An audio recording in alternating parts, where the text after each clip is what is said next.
Assalamualaikum warahmatullahi wabarakatuh. Waalaikumsalam warahmatullahi wabarakatuh. Bismillahirrahmanirrahim. Alhamdulillahi rabbil alamin. Wassalatu wassalamu ala ashrafil anbiya'i wal mursalin Sayyidina wa maulana Muhammadin wa ala alihi wa ashabihi al-mujahidin at-tahirin, amma ba'du. Saudara-saudara kaum muslimin seiman dan sekeyakinan yang berbahagia, pada suatu hari seketika sedang berkumpul dengan para sahabat, Rasulullah pernah memberikan peringatan. Beliau bersabda, yushiku an tada'a alaikumul umamu kama tada'al akalatu ala qas'atiha. Pada suatu saat nanti akan datang di tengah-tengah kamu, wahai umat Islam, di mana orang-orang lain di sekeliling kamu akan bersatu mengerubungi kamu seperti bersatunya orang-orang mengerubungi makanan di atas meja hidangan. Akan datang satu saat nanti di mana kondisimu dikepung sedemikian rupa, yang barat mau menerkam, yang timur mau menghantam, yang selatan mau menginjak-injak, yang utara pun akan menjelajah. Kondisimu seperti makanan di atas meja hidangan. Sebagian sahabat merasa heran dan terkejut, lalu mereka bertanya, amin qillati nahnu yawma izin ya Rasulullah? Apakah jumlah kami pada waktu itu sedikit ya Rasul? Kami sampai dikepung sedemikian rupa? Beliau menjawab, bal antum yawma izin katsir. Sama sekali tidak. Kamu tidak sedikit pada saat itu, bahkan jumlahmu sangat banyak. Kamu adalah mayoritas. Walakinnakum ghusa'un ka ghusa'is sail.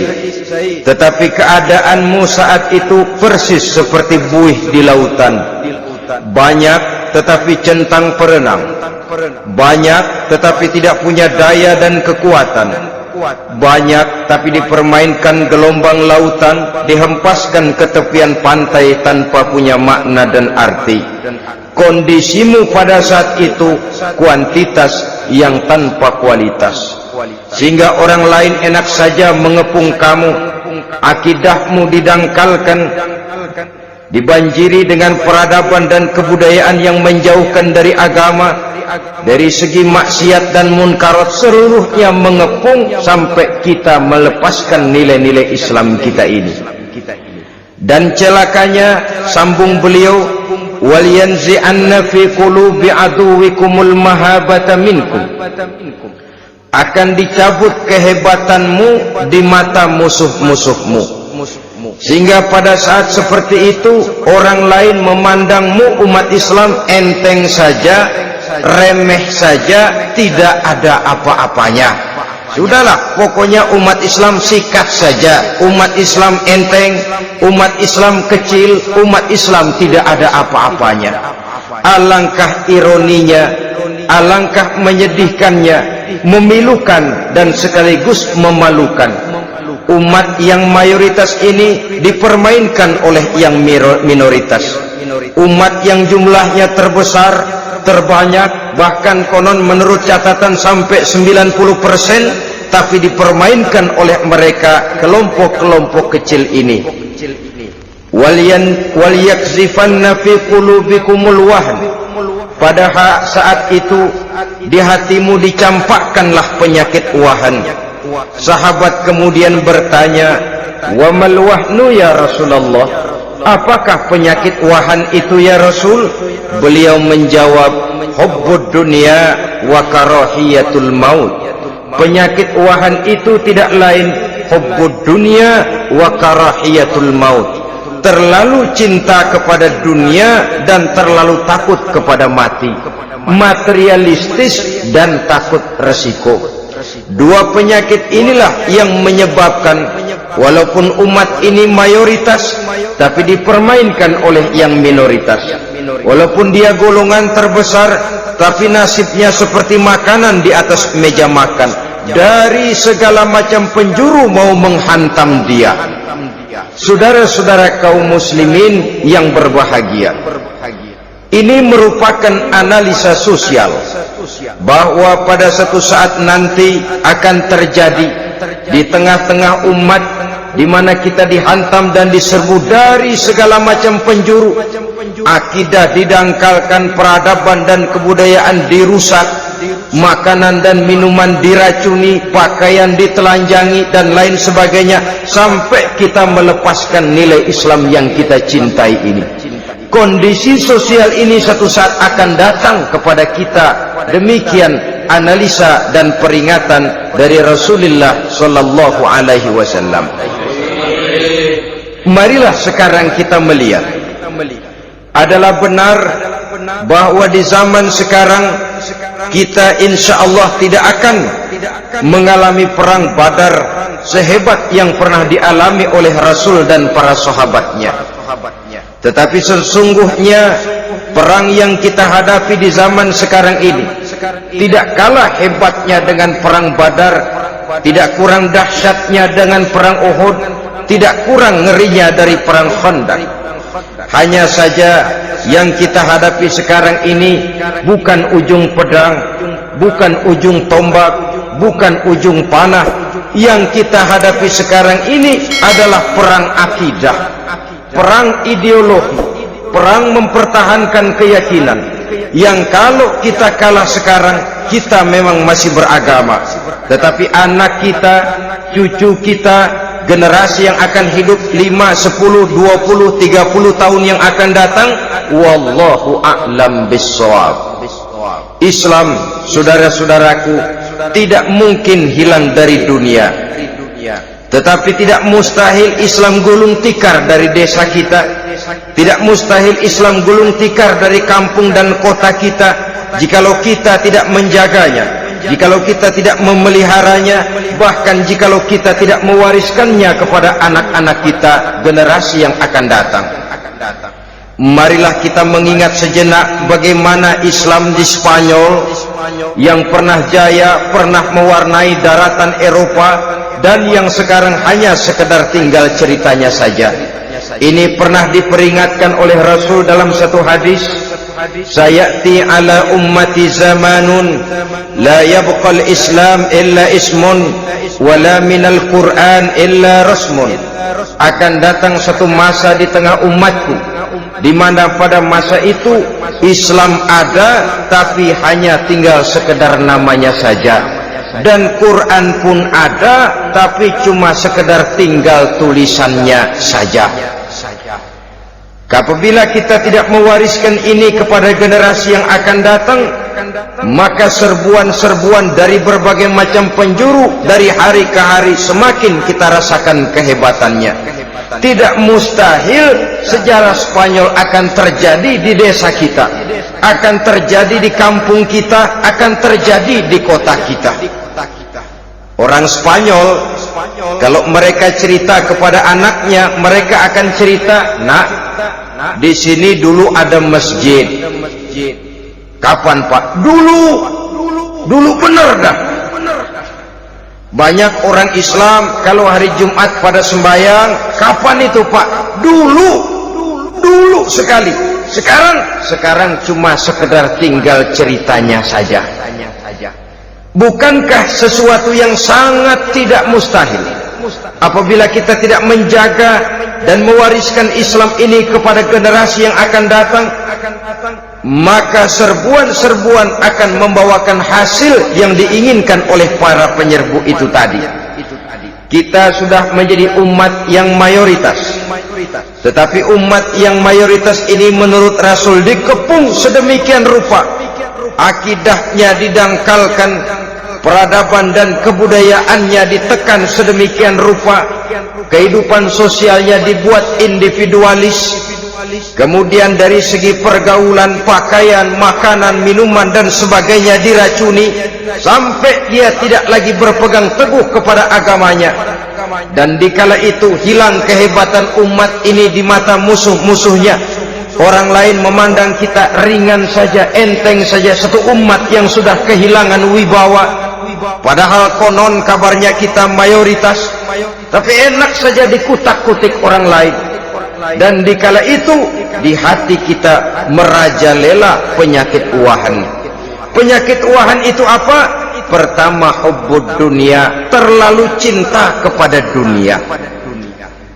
Terlalu cinta kepada dunia yang menyebabkan kita lupa akan tanggung jawab dan kewajiban, lupa meneruskan dan mewariskan Islam kepada generasi yang akan datang.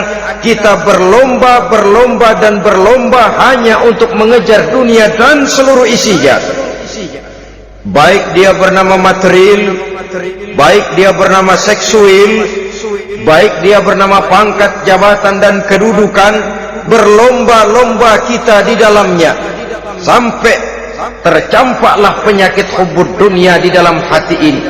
Berurat dan berakar dunia itu, sulit dan berat kita berpisah daripadanya. Akibatnya kemauan untuk berbuat demi dan atas nama agama sangat sulit terwujud di dalam kehidupan ini. Yang kedua, karahiyatul maut, terlalu takut kepada mati. Baik mati ajal, mati dalam artian yang sebenarnya, baik mati usahanya, baik mati karirnya, baik mati pangkat dan jabatannya. Sehingga dengan demikian akibatnya jatuhlah kita menjadi umat yang kehilangan wibawa di mata orang lain. Saudara-saudara kaum muslimin rahimakumullah, saya katakan tadi, perang yang kita hadapi di zaman sekarang adalah perang akidah. Perang menghadapi peradaban dan kebudayaan yang menghancurkan moral daripada anak-anak kita. Perang menghadapi banjirnya maksiat dan munkarat. Yang di tengah-tengah itu, di samping berkewajiban menjaga diri dan keluarga, kita pun juga berkewajiban menjaga anak-anak kita, generasi yang akan datang, mengarahkan dan mendidik mereka sesuai dengan yang dikehendaki oleh Allah Subhanahu wa ta'ala. Oleh sebab itu, pada pertemuan kali ini yang akan saya bicarakan ialah bagaimana idealnya seorang muslim lebih dahulu memberikan pendidikan kepada anak-anaknya. Di tengah satu situasi dan kondisi di mana serbuan datang silih berganti melanda dan menghantam umat Islam, kemana anak-anak kita ini harus kita arahkan? Karena kita orang tua mempunyai tanggung jawab. Anak adalah amanah, menyia-nyiakan amanah adalah dosa, dan dosa itu merupakan satu dosa yang besar. Bahkan orang tua bisa saja masuk neraka kalau tidak bertanggung jawab tentang anak-anaknya. Satu riwayat menjelaskan ada orang soleh, ngajinya cukup, sholatnya cukup, puasanya cukup, zakatnya cukup. Di mana ada majelis taklim hadir, baca Quran hobi, fitnah orang tidak pernah. Di akhirat setelah disidang dia ternyata lebih banyak kebaikannya daripada kejahatannya, maka dia pun diperintahkan dan dipersilahkan masuk ke dalam surga. Giliran anaknya disidang, biang okem nih anak. Ditanya, siapa Tuhanmu? Tidak tahu. Siapa nabimu? Tenyaho. Apa kitabmu? Ora gelem. Kamu pernah sholat? Tidak. Zakat?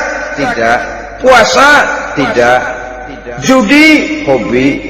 Zina? Tiap malam. Mabuk? Berat. Wah, brengsek kamu.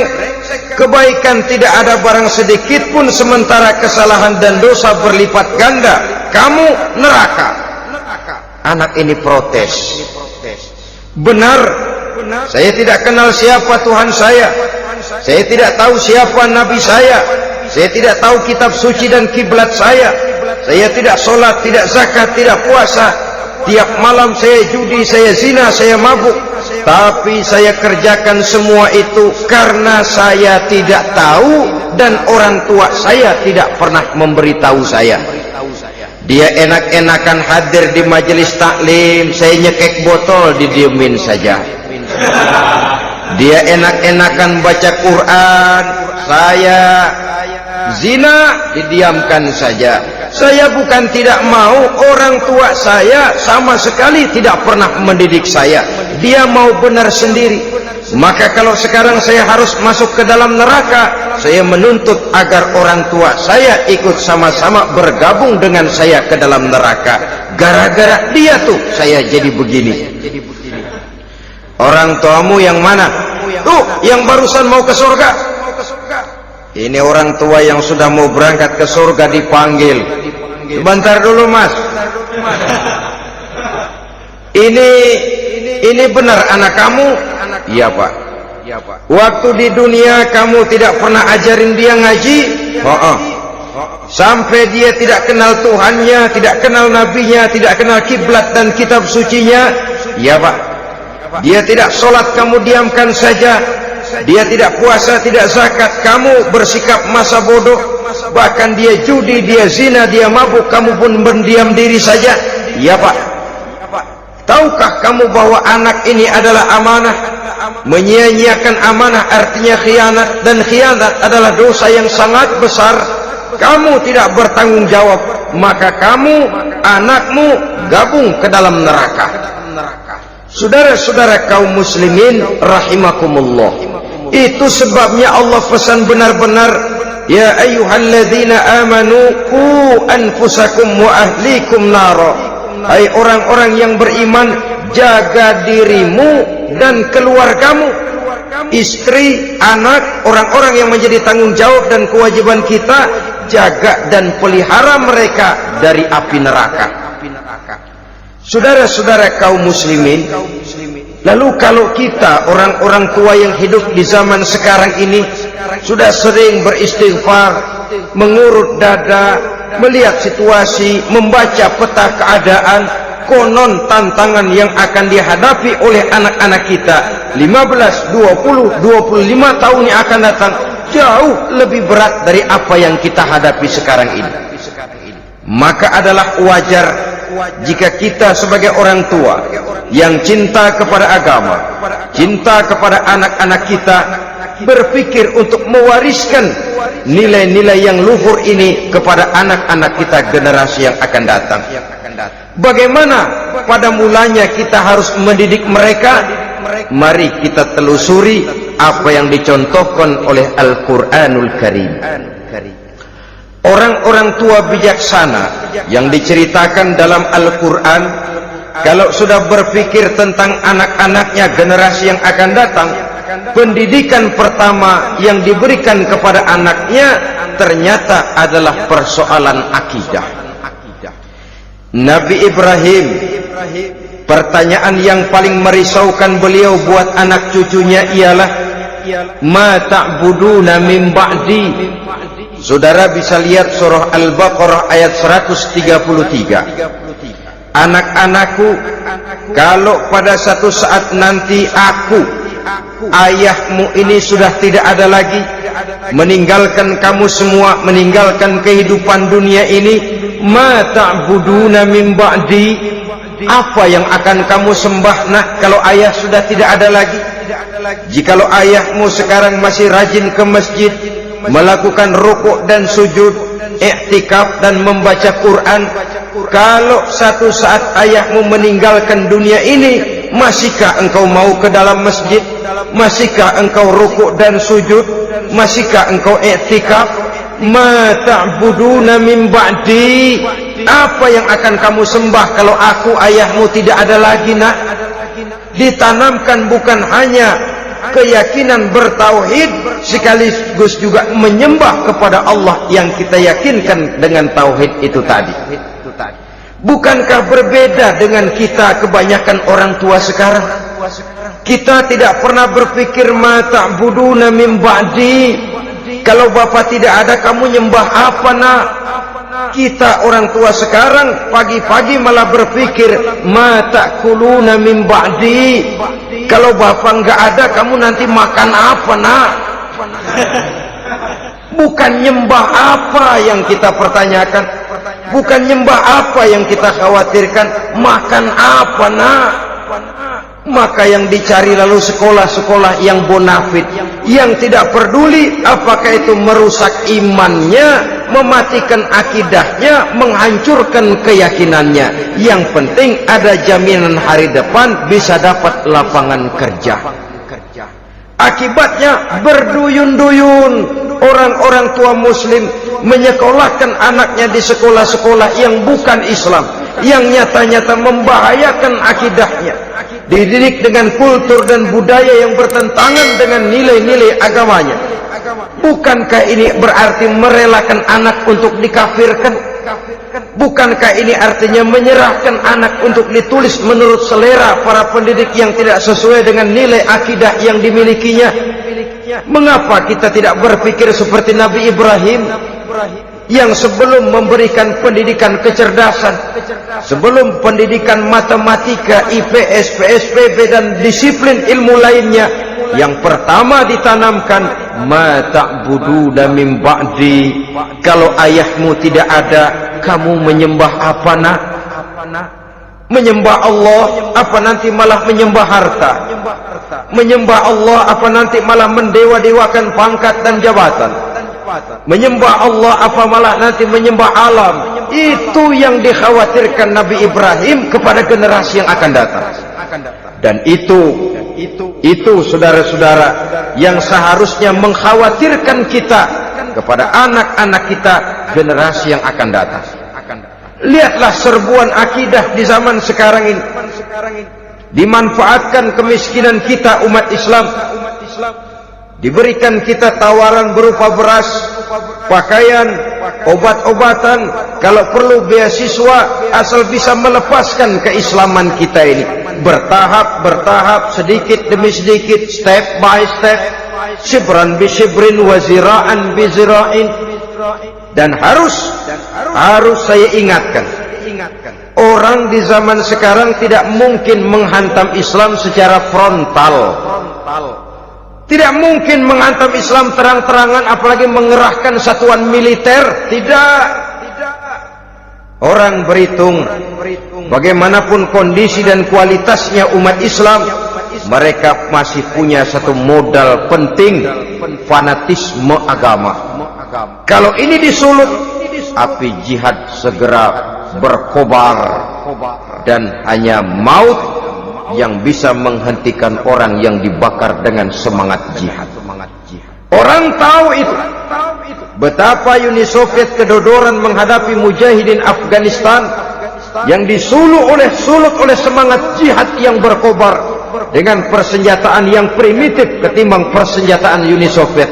Entoh mereka pantang surut mundur ke belakang. Jadi jangan mimpi bahwa orang mau menghantam Islam ini dengan melarang pengajian, meruntuhkan masjid, menyegel pondok pesantren. Tidak. Melarang orang sholat. Tidak. Kalau perlu masjid diperbanyak, musola diperbesar. Tapi bikin itu masjid seperti museum. Besar, megah, mercusuar, tapi bikin seperti museum. Tempat orang kagum, tempat orang memuji, tapi sunyi dari nilai-nilai ibadah. Saudara-saudara kaum muslimin, untuk sampai kepada penghantaman akidah, jalan yang paling mudah dirintis sekarang ini secara bertahap dan sistematis, memisahkan umat Islam dari Islamnya. Biarkan mereka bernama muslim. Biarkan di atas kartu penduduknya tertulis agama Islam. Tapi tanamkan budaya-budaya yang menyebabkan cara bergaul mereka, cara berumah tangga mereka, cara bertetangga mereka, sampai kepada cara mereka berpakaian, cara mereka bergaul, cara mereka makan dan minum, cara mereka mendidik dan menyekolahkan anak, sama sekali tidak lagi mencerminkan nilai-nilai yang islami. Itu sudah satu usaha yang paling praktis, memisahkan umat Islam dengan Islamnya. Kalau sadarlah kita ke arah ini usaha orang di zaman sekarang, maka yang harus pertama kita tanamkan kepada anak-anak kita, didik mereka dengan jiwa tauhid yang mengkristal di dalam batinnya, meresap sampai ke tulang sumsumnya, yang tidak akan sampai pun nyawa berpisah dari badannya. Akidah itu tidak akan berpisah dari hatinya. Bahkan dia sanggup dengan tegar berkata, lebih baik saya melarat karena mempertahankan iman daripada hidup mewah dengan menjual akidah. Satu khitah, satu garis kehidupan yang perlu kita wariskan kepada anak-anak kita, generasi yang akan datang. Dahulu ada satu tradisi, saudara-saudara. Kalau anak gadis kita dilamar orang lalu bertanya, anakmu mau ngelamar gadis saya, apa sudah khatam Quran berapa kali? Apa sudah bisa baca kitab macam-macam dan lain sebagainya? Sehingga lahirlah satu kebanggaan. Apapun motifnya, tapi pertanyaan semacam ini zaman sekarang sudah langka. Paling-paling yang ditanya kalau anaknya dilamar orang, anakmu kerja di mana? Gajinya sebulan berapa? Kendaraannya bebek apa soang? Apa-apa? Itu yang kita pertanyakan, berkisar di seputar materi, kerja, job, status sosial dan lain sebagainya. Perkara bisa baca Quran atau tidak, nomor 18. Perkara sembahyangnya rajin apa tidak, nomor 36. Saudara hadirin, akibatnya terjadi pergeseran nilai. Maka mendidik anak menurut tuntunan Quran adalah seperti yang diberikan contoh oleh Luqmanul Hakim, yang diceritakan dalam surah Luqman mulai ayat 11 dan selanjutnya. Apa pendidikan pertama yang harus kita berikan kepada anak? Pertama, ya bunayya la tusyrik billah. Wahai anakku, jangan sekali-kali engkau menyekutukan Allah. Nah, jaga tauhid, pelihara iman, mantapkan akidah. Ini dasar yang pertama. Belum lagi anak mengenal berbagai macam disiplin ilmu, yang pertama ditanamkan tauhid. Ini yang mendasari kehidupan. Ini yang akan menjadi mewarnai dan menjadi warna dari kepribadian seseorang. Sentuhan jiwa tauhid di dalam diri si anak. Belum lagi sempat dia kenal yang lain. Yang pertama yang kita tanamkan, kita wariskan, kita berikan, la tusyrik billah. Jangan sekali-kali menyekutukan Allah. Nah, kalau ini sudah tertanam, ini sudah merupakan satu fondasi yang kuat. Selebihnya nanti tinggal melihat bakat si anak, kemana dia harus dididik. Yang terpenting nilai iman lebih dahulu tanamkan. Dan untuk menghancurkan nilai keimanan, saudara-saudara, saya katakan, ingatkan kepada hadis di awal tadi, dikepung kita dari berbagai macam penjuru agar bila bisa melepaskan nilai-nilai iman dan keyakinan. Proses pendangkalan akidah, ditanamkan keraguan kepada agama, ditanamkan rasa malu beragama, sholat malu, baca Quran malu, berangkat ke masjid malu, pakai jilbab malu. Ditanamkan rasa malu beragama, sehingga bertahap sedikit demi sedikit kita mulai berpisah dengan kehidupan beragama. Ditanamkan hal yang sedemikian rupa dari berbagai macam penjuru. Dihantam akidah, akidah kuat, dihantam dari segi peradaban dan kebudayaan. Diperbanyaklah peradaban dan kebudayaan yang bukan mendekatkan kita dengan agama, malah mendekatkan kita dengan neraka, menjauhkan kita dari agama, menjauhkan kita dari nilai-nilai luhur yang diwariskan oleh orang-orang tua kita terdahulu. Adalah kewajiban kita yang pertama, mendidik anak, menanamkan roh, jiwa, dan semangat tauhid di dalam diri mereka. Saudara-saudara kaum muslimin rahimakumullah, kenapa kita lebih dahulukan menanamkan jiwa, roh, dan semangat tauhid ini kepada anak-anak kita? Pertama, kita tidak hanya ingin sekedar mempunyai anak yang pintar, tetapi lebih daripada itu kita pun ingin mempunyai anak yang benar.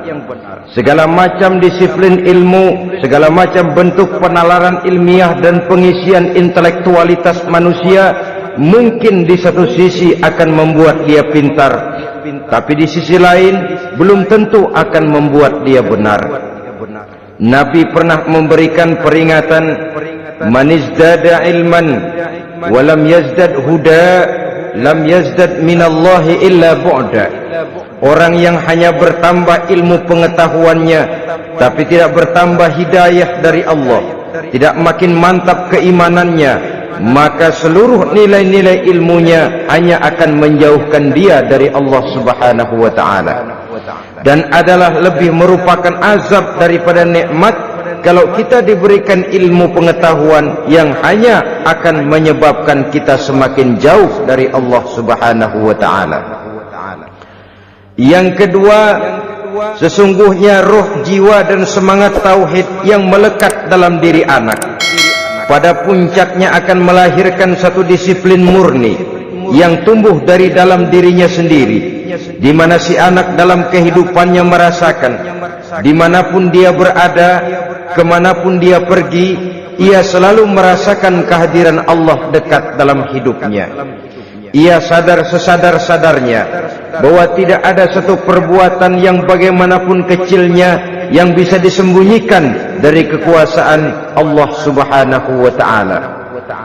Yang ketiga, dengan penanaman roh, jiwa, dan semangat iman ini, maka diharapkan anak-anak nanti pada pertumbuhannya sanggup mengendalikan hawa nafsunya. Dengan kata lain, bahwa penanaman jiwa tauhid, penanaman roh dan semangat keimanan ini merupakan kondisi dasar yang harus dilakukan sebelum yang lain-lainnya. Kemudian pendidikan kedua yang diberikan oleh Al-Quran melalui contoh dan model dengan Luqmanul Hakim ini, setelah menanamkan tauhid, ditanamkanlah kepada si anak ini rasa hormat kepada orang tuanya. Wa wassaynal insana biwalidayhi, dan kami wasiatkan kepada manusia untuk berbakti kepada ibu bapaknya. Hamalathu ummuhu wahnan ala wahnin, karena ibunya telah mengandungnya dengan kepayahan di atas kepayahan, maksudnya dengan kepayahan dan kelelahan yang berlipat ganda. Sehingga ketika Rasul ditanyakan orang, ya Rasul, siapa yang paling harus saya taati di dunia ini? Beliau menjawab, ibumu. Kemudian siapa lagi ya Rasul? Ibumu. Setelah itu siapa lagi ya Rasul? Ibumu. Dan kemudian siapa ya Rasul? Bapakmu. Ibu, ibu, ibu, bapak. Bahkan al-jannatu tahta aqdamil ummahat, surga berada di bawah telapak kaki ibu. Bagaimana menanamkan rasa hormat kepada orang tua di hati anak? Tentu yang pertama, bagaimana orang tua bisa memberikan keteladanan. Marilah kita sebagai orang-orang tua ini menyadari bahwa sebelum anak kenal sekolah dasar, sebelum anak kenal TK, ibtidaiyah, sanawiyah, sampai kepada perguruan tingginya, yang pertama dia kenal adalah lingkungan rumah tangganya, gurunya adalah ibu bapaknya. Di sini berlakulah apa yang dinamakan keteladanan. Keteladanan jauh lebih berhasil daripada sekedar teori-teori yang muluk. Keteladanan jauh lebih berhasil daripada berbagai macam indoktrinasi dan penataran. Kurangnya keteladanan akan menyebabkan anak mencari pola. Apabila kita orang tua ini tidak bisa memberikan keteladanan yang baik kepada anak-anak kita, maka pada suatu saat anak-anak akan menganggap enteng dan kehilangan wibawa kita sebagai orang tua di mata mereka. Dikala itu akan sangat sulit kita membentuk kepribadian mereka. Bukankah di zaman sekarang ini kita banyak mengalami krisis wibawa, krisis figur? Ada yang karena rapotnya merah melulu, gurunya dikeroyokin. Pak guru pulang sekolah dicegat. Bahkan nyaris ada orang tua pernah dibunuh oleh anaknya sendiri. Dan lain sebagainya, kasus-kasus yang sebenarnya tidak perlu terjadi, karena memang bukan saja bertentangan dengan nilai budaya kita sebagai bangsa, tapi juga bertentangan dengan ajaran agama kita sendiri. Krisis wibawa, krisis figur, yang juga akibatnya harus kita sadari banyak faktor yang membentuk kepribadian anak. Pergaulannya, yang dibacanya, yang ditontonnya, yang disaksikannya di dalam kehidupan. Benar kita menyekolahkan mereka, tapi berapa jam mereka di sekolah? 6 jam, 7 jam paling lama. Sedangkan mereka hidup satu hari satu malam 24 jam. Kalau cuma 7 jam di sekolah, ini berarti lebih banyak dia di luar sekolah. Dan di luar sekolah itu artinya ya rumah tangganya, ya temannya, ya lingkungan di mana dia tinggal, yang seluruhnya sangat besar pengaruhnya dalam ikut membentuk kepribadian anak-anak kita. Saya katakan tadi, di samping kita menghadapi perang akidah, kita pun berhadapan di dalam perang menghadapi peradaban dan kebudayaan yang bukan saja menjauhkan kita dari agama, tetapi sanggup menghancurkan moral daripada anak-anak kita. Secara pribadi, saudara-saudara, saya iri, saya kagum misalnya dengan kemajuan yang diperoleh oleh negara tetangga kita, Jepang misalnya. Padahal tahun 45 ia pun hancur lebur oleh meledaknya atom di Hiroshima dan Nagasaki. Tapi bagai satu tenaga raksasa kemudian Jepang bangkit menjadi satu negara superpower di Asia.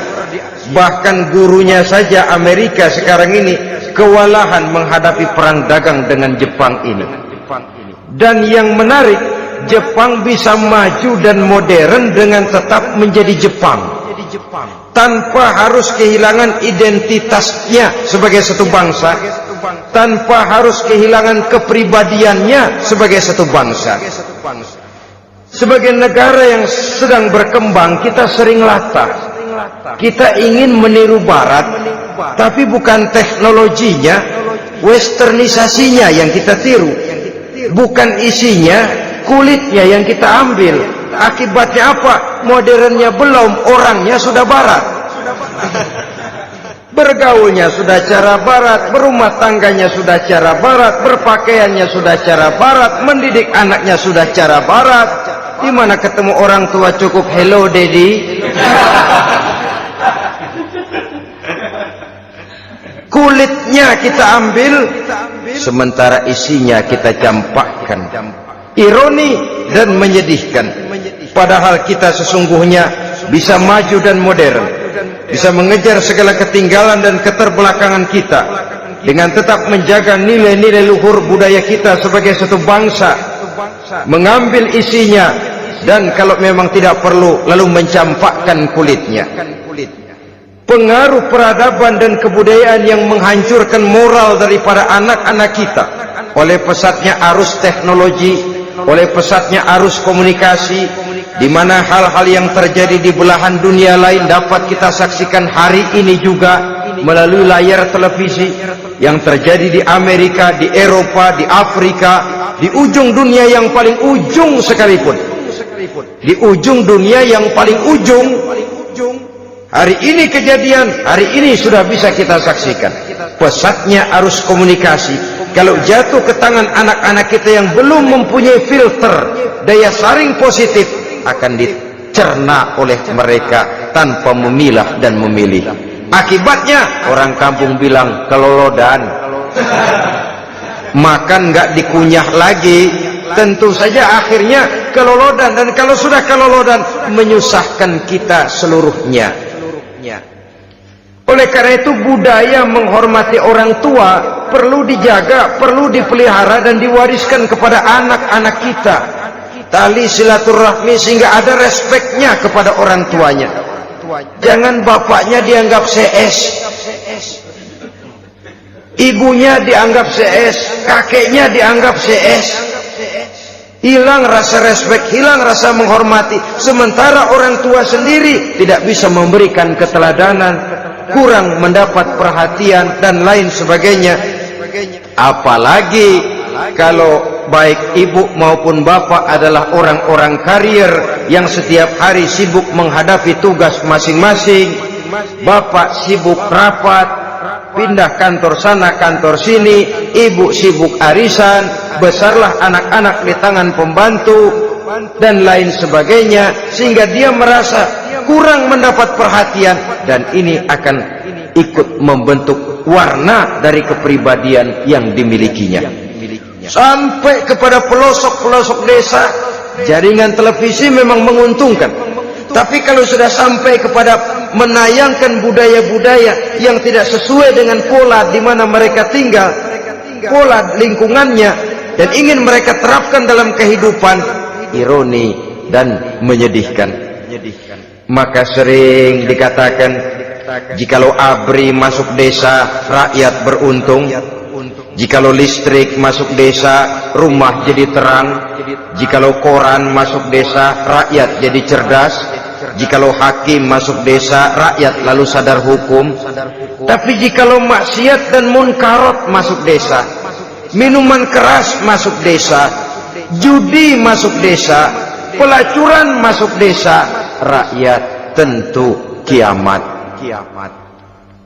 Dan kita harus punya budaya untuk memilah dan memilih, mempunyai filter untuk jadi daya saring positif.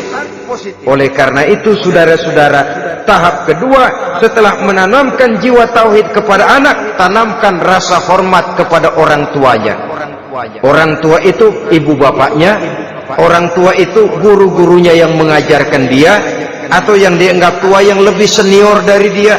Karena tidak ada satu peradaban yang berdiri sendiri. Bagaimanapun maju dan modernnya kita sekarang, tentu merupakan mata rantai yang berkaitan dari generasi terdahulu. Ini yang kedua. Setelah tauhid, berbakti kepada ibu dan bapak. Tidak ada satu kebahagiaan yang bisa ditegakkan di dunia ini tanpa doa, tanpa restu daripada ibu dan bapak. Ini keramat hidup. Doanya dikabul Allah dan kutuknya juga dikabul oleh Allah Subhanahu wa ta'ala. Jadi mendidik anak setelah menanamkan jiwa tauhid, menanamkan rasa hormat dan taat berbakti kepada ibu bapaknya. Itu yang kedua. Kemudian yang ketiga, melalui model Luqman, Quran mendorong kita untuk mendidik anak menanamkan etika otonom. Apa itu? Ya bunayya, innaha in takum mithqala habbatin min khardalin fatakun fi sakhratin aw fis samawati aw fil ardi ya'ti biha Allah. Wahai anakku, sesungguhnya kalau ada satu kebaikan yang kamu kerjakan, kecil, tidak nampak oleh pandangan mata yang zahir, yang kecil itu tersembunyi di puncak langit, di dasar bumi yang paling dalam, atau di tengah batu hitam sekalipun, Allah pasti mengetahuinya dan pasti akan memberikan balasan yang seadil-adilnya. Pendidikan apa ini? Pendidikan moral, menanamkan etika otonom. Nah, kau berbuat baik jangan karena dilihat orang. Kau tidak mau melakukan kejahatan, jangan cuma karena ada polisi. Kalau ada polisi kau tidak mau jahat, kucing juga begitu. Coba lihat kucing, taruh ikan asin di piring kaleng, tongkrongin. Aduh, kucing kalem, sopan, tenang. Sedikit kita lengah, habis ikan digarap. Tapi ditanamkan satu kesadaran, kemanapun kau pergi, apapun yang kau kerjakan, tersembunyi di tengah batu, di dasar bumi, di puncak langit, Allah pasti tahu. Dalam bahasa yang ringan, kita ini diawasi oleh dua hiperkomputer yang maha sensitif. Produksi langit, mereknya Rokib dan Atid. Itu komputer yang sangat peka dan sensitif. Jangankan kita berbuat, kita berniat baik saja, komputer sudah nyatat sendiri. Inilah yang orang sekarang namakan waskat, pengawasan malaikat. Kalau hidup sudah merasa diawasi oleh malaikat, waskat berhasil. Tapi kalau waskat sudah diawasi malah nekat, itu yang gagal. Atau yang diawasi dan yang mengawasi sama-sama sepakat, itu juga bisa cincai. Saudara-saudara kaum muslimin rahimakumullah, waskat dalam pengertian kita muslim, bagaimana hidup ini merasakan diawasi oleh malaikat. Intelektualitas yang tinggi sekalipun, IQ yang nilainya plus sekalipun, disiplin ilmu yang bagaimanapun banyak yang memenuhi benak kita, tanpa diiringi oleh etika otonom, orang sering mencari celah dan kesempatan. Mencari celah dan kesempatan. Tapi kalau sudah merasa, kemanapun saya pergi, dimanapun saya berada, kebaikan bagaimanapun sekecilnya saya lakukan, toh Allah pasti akan memberikan balasan. In khairan fa khairun, wa in syarran fa syarrun. Jikalau baik, baik balasan yang kita terima. Jikalau jahat, jahat kejahatan yang kita terima. Kalau sudah ke arah ini kita berpikir, maka sesungguhnya kalau kita berbuat baik kepada orang lain, hakikatnya kita sudah berbuat baik kepada diri kita sendiri. Lalu tidak ada merasa rugi berbuat baik kepada orang. Karena manakala dia melakukan kebaikan kepada orang lain, artinya dia sudah berbuat baik untuk dirinya sendiri. Jadi setelah tauhid, kemudian berbakti kepada ibu bapak, yang ketiga baru pendidikan tentang akhlak, tentang moral.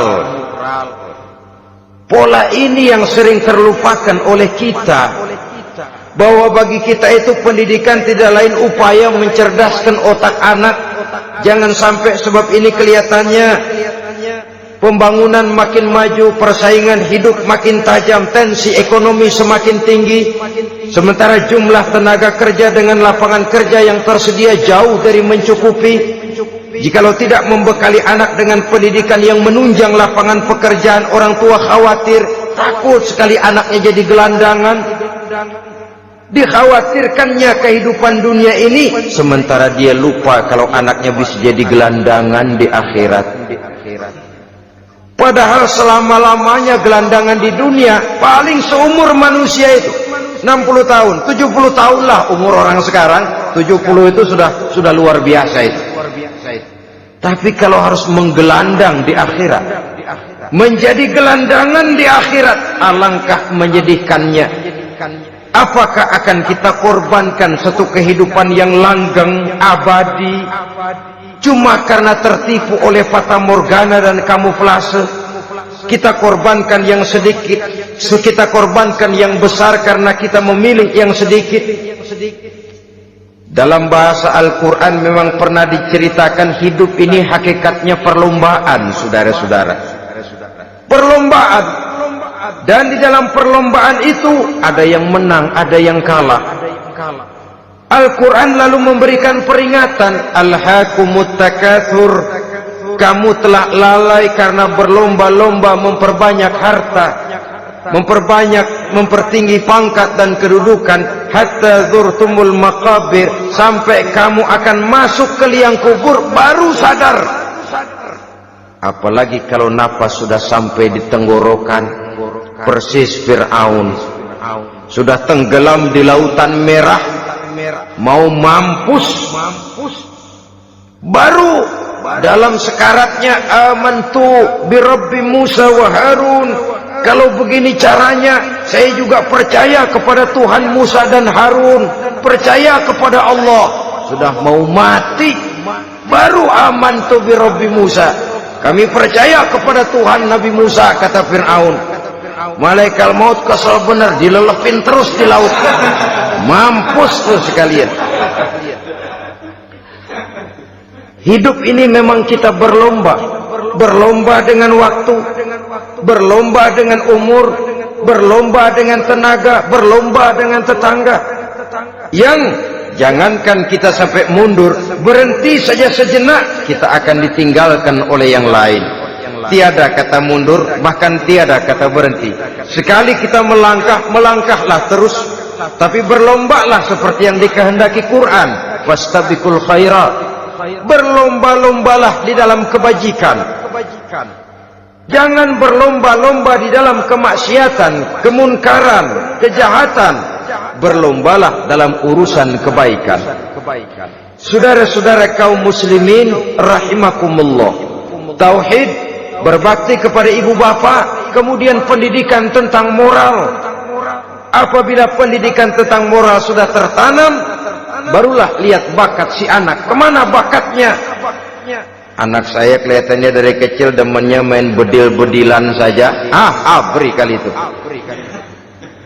Kirim ke Magelang, masukkan akabri. Tapi dengan syarat 3 itu tadi. Iman sudah tertanam, rasa bakti kepada ibu bapak sudah ada, dan punya nilai moral. Sehingga boleh jadi nanti dia menjadi jenderal yang beriman, yang berbakti kepada ibu bapaknya, dan punya moral yang tinggi. Kan lebih baik rakyat rendah tapi akhlaknya tinggi daripada pejabat tinggi tapi moralnya rendah. Jauh lebih baik rakyat rendah punya moral tinggi ketimbang pejabat tinggi punya moral rendah. Nilai moral ini yang jadi ukuran dan barometer di masyarakat. Yang ini yang sering kita lupakan. Bahwa kehancuran satu bangsa dimanapun di dunia ini selalu dimulai dengan kehancuran moral daripada bangsa itu sendiri. Sekarang membina nilai moral ini berat. Gadis kita, remaja, putri diberikan pakaian jilbab, mungkin dia sendiri masih setengah-setengah, ditambah lagi oleh ledekan temennya. Jilbab lah kuno, bau sorga lah, bau masjid lah, bau menyan lah. Ditanamkan rasa malu untuk hidup dekat dengan agama. Kalau moral semacam ini sudah tertanam, sedikit demi sedikit kita mulai mengucapkan selamat tinggal kepada agama. Dan kemalangan apa yang lebih malang kalau kita sudah jauh dari agama ini? Bukankah Islam telah menyelamatkan manusia dari penyakit jahiliyah dan membawanya kepada satu kehidupan yang maju dan modern? Kalau kita tinggalkan Islam ini, bukankah artinya kita akan kembali kepada satu zaman jahiliyah? Hanya saja jahiliyah itu berada di abad modern. Versinya tentu lebih modern. Kalau zaman jahiliyah dulu mabuknya pakai arak, zaman sekarang sudah macam-macam orang bisa mabuk.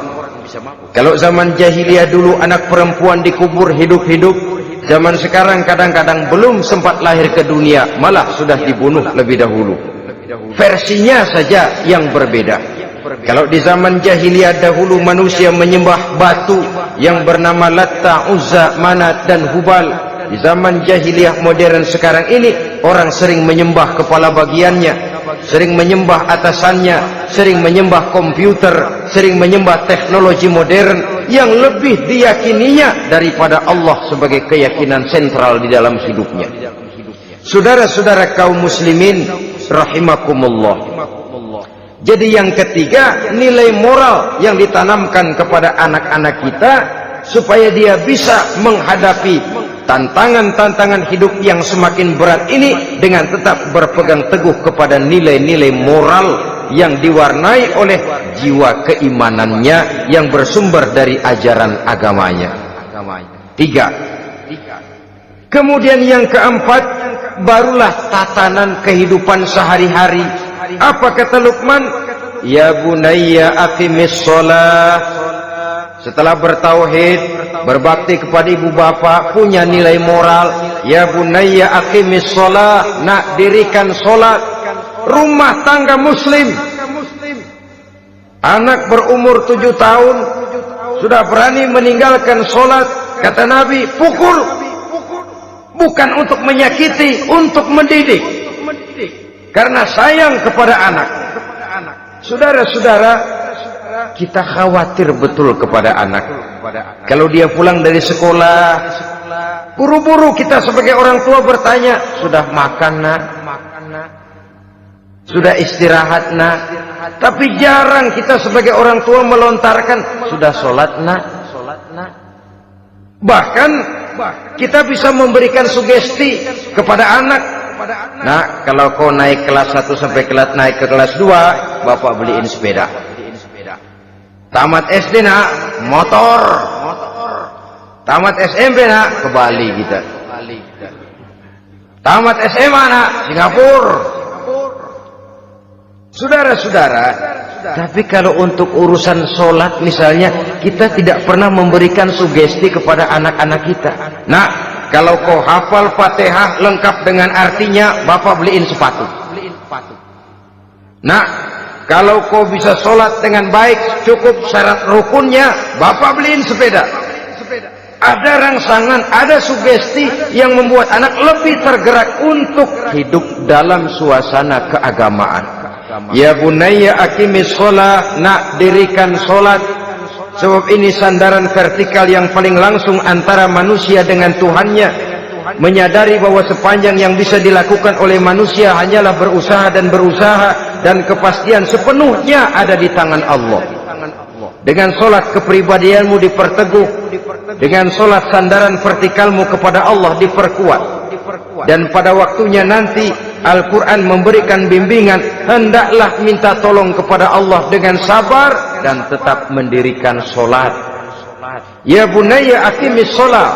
Setelah itu, wa'mur bil ma'rufi wanha 'anil munkar.